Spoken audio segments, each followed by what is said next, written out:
Let's do it. Let's do it. Let's review some comics and also get on my own YouTube channel so I at least have one viewer. Okay. One viewer. So, this week we will talk about Doctor Strange, issue number 2. A separate reality. A separate reality. So this is the second one we've read, and I feel like they're really trying me on how well I can read their titles or even figure out what their titles are. they're just not. They're not fun, easy to read, and they're not on the first. They should be on. Shouldn't the title be on the outside of the comic? That's all I'm saying.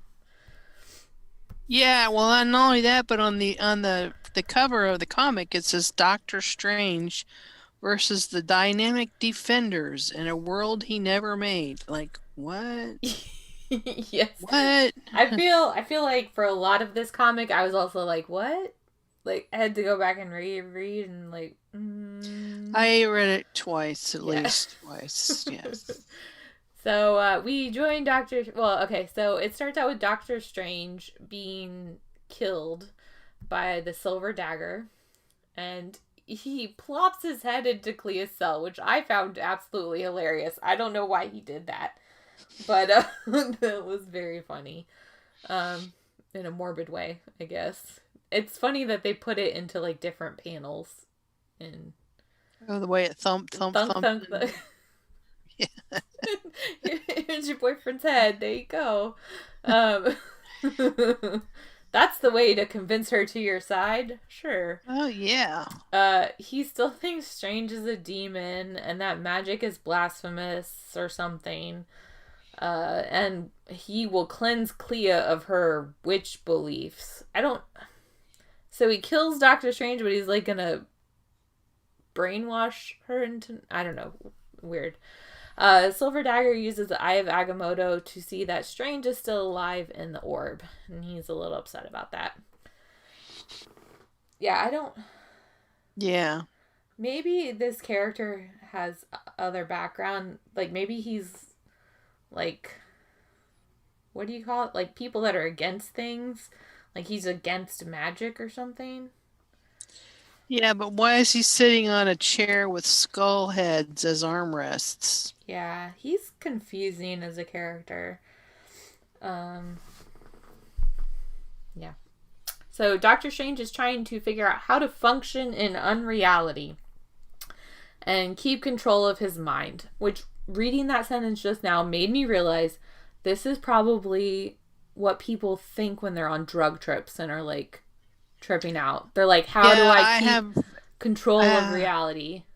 I have a feeling that Stan Lee dropped some acid and wrote this comic. Got it. Okay. Like, it just clicked in my head. I don't have drug tripping personal experience, so I can't say that, but I don't either, but it just like clicked for me. It's like, oh, that's what he's doing. He's like having a bad trip and he's trying to not. This is bad acid trip, man.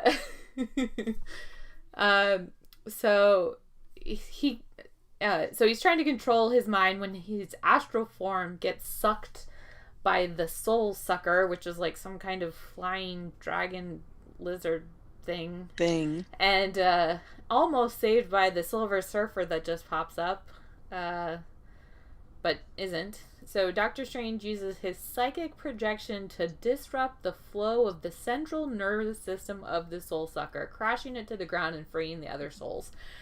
That sentence was exactly what I've been talking about in the other comics. It's like, if you don't have a scientific background, just make some crap up. Like, this is what I didn't get in the other comics, is like, if you don't know what you're talking about, just use crazy words and put them all together and it'll be fine. So I'm glad that they finally did that. It just took them... Yeah. You're talking about the psychic projection disrupting the flow of the central nervous system? Yes, that one. Oh, I actually think to me that makes sense. I've studied a lot of weird crap in my life, but that makes sense. Well, I was happy about it. It's finally interesting to listen to instead of just using like the word quantum and magnetic 300 times, thinking that sounds sciencey. Well, in other words, it'll freak out. Yes. So the Silver Surfer finds him and leads him to a skull castle, where his body has wandered off without him. Once again, yes, I see it all now. This is a drug trip. His body's wandered off without him. And Yeah. the he gets there and like there's a Marvel character cameo, like 2-page spread. Um, I don't know all of them. I saw Ant-Man. That's funny. Ant-Man's in the Which little. one's? He's on the cup on the table, like the front Oh, of the there table. he is. Obviously I know who Spider-Man is. I think the guy in the blue and yellow at the front is the laser eye X-Men guy. No. I don't Yeah, I don't remember his know. name. I think the guy sitting next to Doctor Strange is that Namor, the fish guy? I don't know. Yeah, Could you can be. see him He's a doing fish the, guy. yeah. The blue guy laying his head down on the table. I have no idea who that is. The purple guy. Oh, there's a Fantastic Four guy there too, isn't Oh, it? is Right there? next to Spider-Man. Leaning Is his that? head back. Yeah. Does that an F on his Is chest it? there? I think they made a comment about Fantastic Four. He said like that's an Dr. Reed or something. So maybe that's Dr. Reed Richards or whatever the hell Mm. his name is. Yeah. The blue guy laying his head down. Don't know who that is. The guy with the purple helmet. I don't know who that is. Yeah. So I guess Doctor Strange already knows all of these people. Oh, and the Hulk, of course. The Hulk's there. And so they're having like a party, and Strange puts his astral self back in his body, and Hulk wants him to party, and he's like, I don't want to party. Then the Valkyrie shows up. Like, I know her from the movies. I know who the Valkyrie is. And Strange is like, I gotta get out of here, and then all of them like attack him. But he still has his powers even in unreality. So 'Cause his powers are magic, not based on science. right, yeah. Does that matter? Does that have an effect? You can still use magic in unreality. You can't use science in unreality. Okay, that makes sense. I will give that to them. But so Strange kicks all of their butts, and he's concerned about their souls because the soul sucker starts flying overhead again. But the Valkyrie says that none of them are actually there, so he doesn't have to worry about them. Right. And that he's the only one who needs to escape. Strange comes to a realization that he hasn't avoided death, only postponed it, and that this acceptance, he realizes he has to go to the center of the orb and face it. And the silver dagger shows Clea that he's inside the orb and that he's technically dead or not technically dead or something. I don't know exactly. Well, I think he's lying to her. Oh, he's suffered a fate worse than death.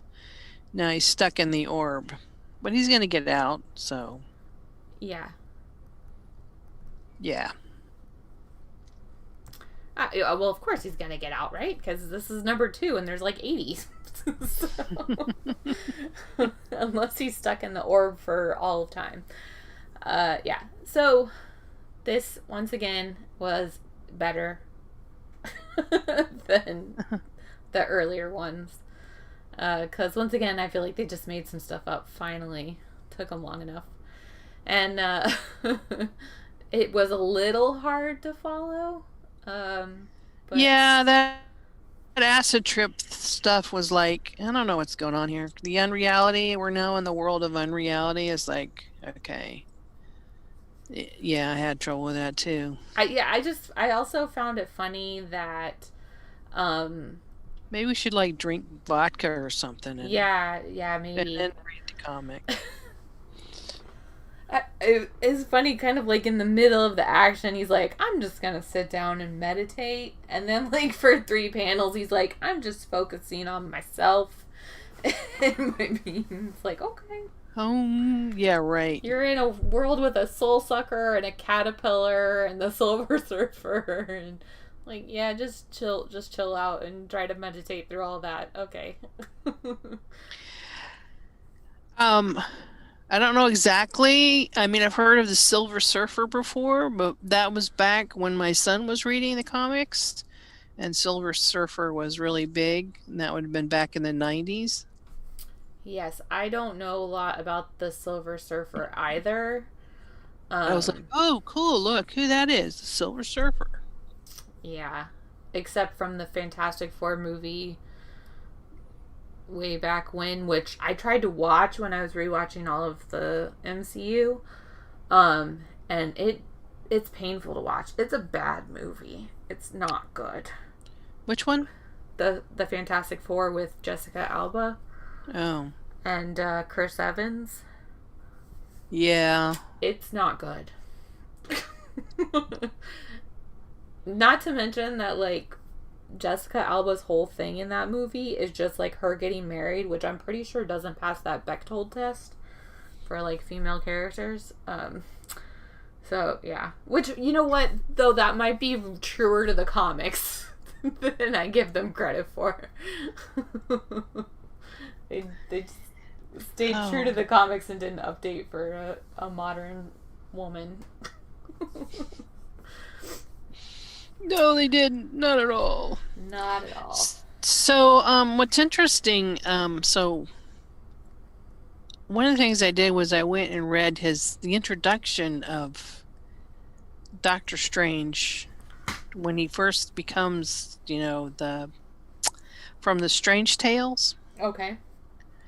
I was like, I actually like that better than I like this one because it didn't have that weird unreality thing into it. Yeah. So, but it was really interesting that so I kind they didn't cover out they didn't do his origin story. He just kind of popped into being without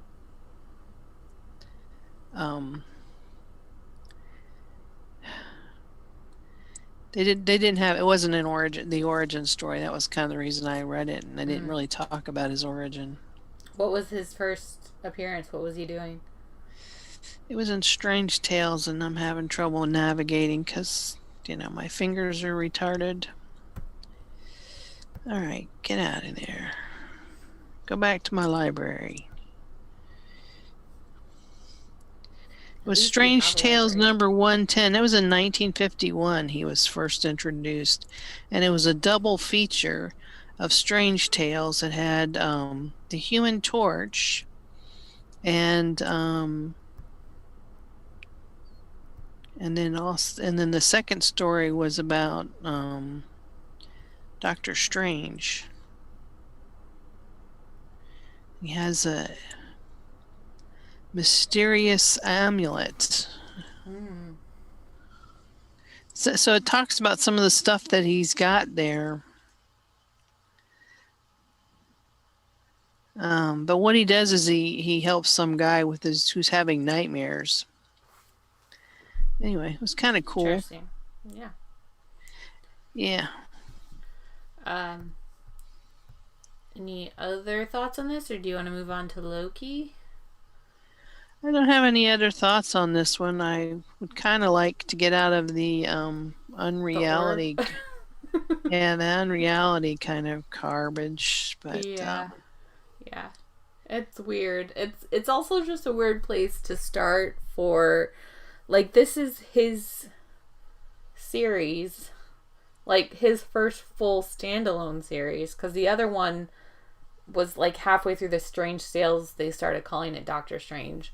So, like, his first standalone, and it's like some weird acid trip in a orb. So it's just a weird place to start. oh, the other thing that was in the because I've been passing through, for thumbing through. He still has his masters at the hidden temple somewhere in the remote vastness of Asia. It doesn't say Nepal or whatever, but it's in the Nepal. So he can still communicate telepathically with his master in Asia. Mm. I think somewhere in one of these he talks about talking to the great one. Um, he can leave his body. His being Yeah. able to leave his body is not something new. So anyway, so some of the stuff that he's doing is kind of explained there that I saw in the movie, the Doctor Strange movie, Yeah. is in that little bit of that anyway. Yeah. I'm wondering, like, that's probably not his origin story till later on. Like in the 2000s, that probably becomes his origin story. Like we'd have to read newer comics. I don't know if that was. Yeah, well, he goes to see his master. Does astral projection to see the master, and the master says, "It's good that you have come, my son. I sense danger surrounding you. You must be cautious, for my days are numbered, and it is you who will someday take my place in the battle against the forces of darkness and evil." Yep. So,